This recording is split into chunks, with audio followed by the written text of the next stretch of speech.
So good day everyone. Andito tayo ngayon sa Rio Monte in New Valley to check again a foreclosed vacant lot. But before that, please subscribe to our YouTube channel. So let's go and check this out.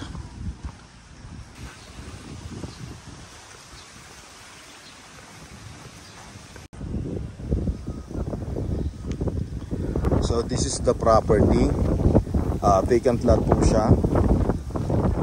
So ito po yung mark niya. Yan, yung bukon na yan. Semento na yan. So from here hanggang doon po sa dulo. Hanggang doon. Para po siyang corner. Actually corner lot po siya. Total lot area is 614 square meters. This is at 23.5 million. So hanggang dyan po siya. Ayan, yung kulay gray na yan. Ayan. Ayan.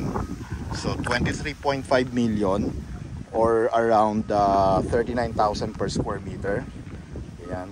So corner lot po siya. Ayan. And available po to in cash or at least 10% spot down payment and then 90% balance through bank financing exclusive of taxes and fees. Yan. So sunrise po ang orientation niya and ang elevation po natin dito is more than 200 meters above sea level. And sobrang lamig po dito kapag December, January. Again, this is Ayala Premier, Rio Monte, New Valley.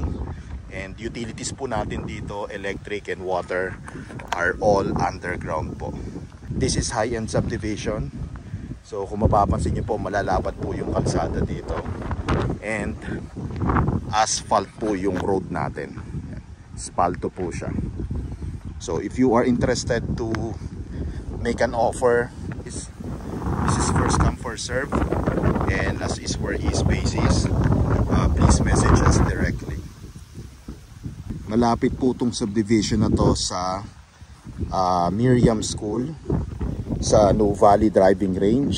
So again, if you are interested to schedule a viewing appointment and make an offer, please message us directly.